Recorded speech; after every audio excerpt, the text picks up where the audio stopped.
Olá, sétimo ano.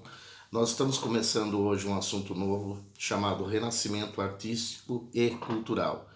Esse tal renascimento artístico e cultural, ele também foi um renascimento científico, tá? Então, o renascimento cultural e científico, ele foi um movimento que surgiu na Europa, né, mais precisamente na Itália, ali no século XIV, e se estendeu por toda a Europa até o século XVI. Artistas, escritores, pensadores, cientistas, eles propunham, a proposta deles era uma nova visão de mundo, né, rompendo com aquela cultura medieval, né, porque naquele momento os valores medievais, né, o feudalismo, estava em decadência. Bom, como eu já disse a vocês, o renascimento cultural ele surge na Península Itálica, onde nós vamos ter um dinamismo da economia, o surgimento do capitalismo, a burguesia com os seus excedentes, com o seu dinheiro. Quem era a burguesia? Os comerciantes, os empresários da época. Eles puderam converter os seus excedentes, né, de capital em produção cultural. E aí essa burguesia ela se aproxima, ela quer se aproximar dos valores da nobreza, que era muito respeitada ali na época, e eles se tornam os mecenas, né? Quem eram os mecenas? Os financiadores das artes, tá bom? Para a gente entender o renascimento cultural, a gente tem que entender o que estava ocorrendo antes. Então, bem antes, tá? Os antecedentes, as grandes mudanças que estão acontecendo na Idade Média nesse período aí. A primeira delas, você vai ter uma transição, uma mudança, né? Do sistema feudal para o sistema capitalista. Agricultura de subsistência, agora nós vamos ter a agricultura comercial. O trabalho de servo, servidão, nós vamos ter trabalho assalariado.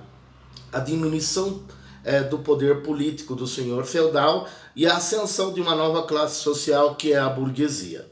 Nessa mesma época, né, no final da Idade Média, nós vamos ter o renascimento cultural, o renascimento comercial e urbano. Agora o comércio se torna bem ativo, né?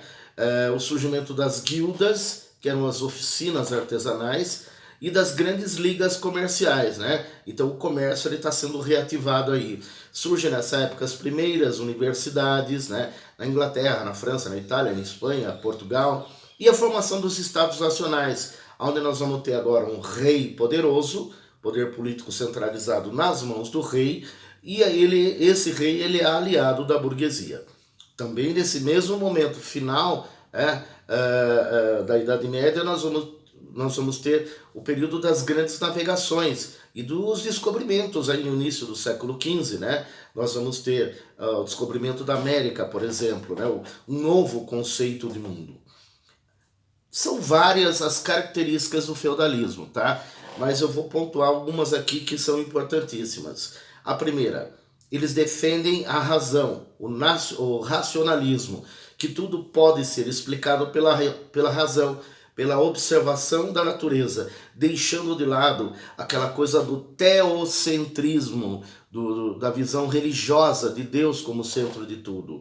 Aí eles defendem o quê? O antropocentrismo, o homem como sendo o centro das preocupações artísticas e intelectuais. Nós vamos ter nessa época também um retorno aos elementos da natureza, que a gente chama de naturalismo, tá? O Renascimento, ele possui 3 fases.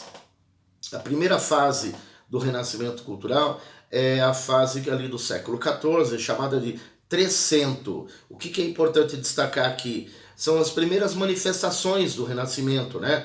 Que é em plena transição da Idade Média, né, para a renascentista. E, por exemplo, a mistura de temas religiosos e humanos, né? As obras literárias passaram a usar o italiano, a língua derivada do dialeto toscano, tá? Porque até então, na Idade Média, a língua escrita era o latim. Nós vamos ter, nesse mesmo período, alguns autores que vão se destacar nesse período. O Giotto, que era um pintor, tá? Francisco Petrarca, que é considerado o pai do humanismo, né? Ele é o pai da literatura italiana naquele momento, e o Giovanni Boccaccio, que também era um escritor, né? naquela época, que escreveu Decameron. Então essa é a primeira fase do Renascimento Cultural. A segunda fase, que é do século XV, chamado período 400, ele vai sofrer, o Renascimento vai sofrer uma forte influência da cultura de Grécia e Roma Antiga, e especialmente o paganismo, representado aí pela mitologia greco-romana e pela literatura mais clássica. O realismo, a busca pela perfeição, o uso das técnicas de pintura a óleo nas artes plásticas e o rompimento definitivo com os valores medievais. A crença na arte como representação espiritual. Entre os autores do período do 400, essa segunda fase, eu tenho que destacar para vocês o famosíssimo Leonardo da Vinci, que não era só pintor, tá? Ele era pintor, filósofo, cientista, e ele fez trabalhos importantíssimos, tá? As obras mais famosas do Da Vinci, Mona Lisa, também conhecida como Gioconda, e A Última Ceia, né? E fora outras invenções que ele tinha naquele momento, né? Por exemplo, já pensava em paraquedas, já projetava carros de guerra, já pensava numa máquina tipo um helicóptero. Então era um cara muito avançado para a época dele.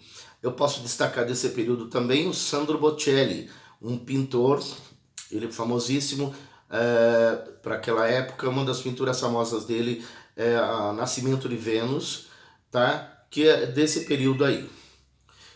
O terceiro período é do século XVI, tá? Chamado de período cinquecento, onde nós vamos ter o quê? Na última fase do Renascimento, Roma tornou-se o principal centro da arte, com destaque para a construção da Basílica de São Pedro no Vaticano, que é a sede da Igreja Católica. Aí o que nós vamos ter nesse momento, nesse período?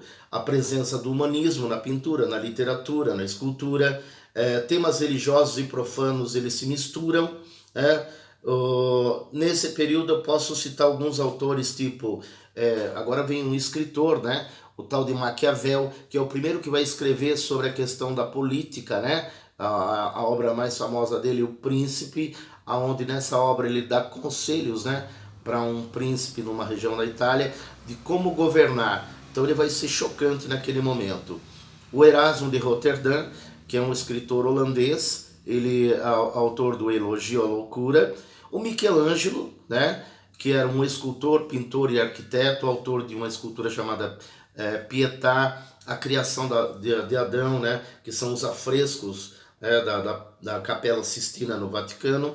E o Rafael Sanzio, né, autor de Madonna. O Renascimento, ele não, como eu disse a vocês, ele não ficou só na arte, ele também pegou as ciências. E aí eu quero destacar para vocês, por exemplo, nas ciências, na astronomia, né, já a defesa de um heliocentrismo. O que é o heliocentrismo?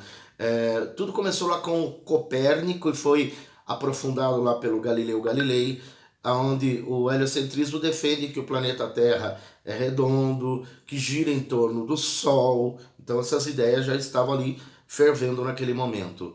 Na medicina eu tenho que destacar o André Vesalius, que é o primeiro cara que vai trabalhar com a questão científica da anatomia humana. Você vai ver aí também na matemática usada aí pelo Leonardo da Vinci, por exemplo, com cálculos, geometria, simetria, né? Essa questão da profundidade, muito usada aí pelo Leonardo da Vinci também. E na arquitetura nós vamos ter também o estilo românico e o estilo gótico.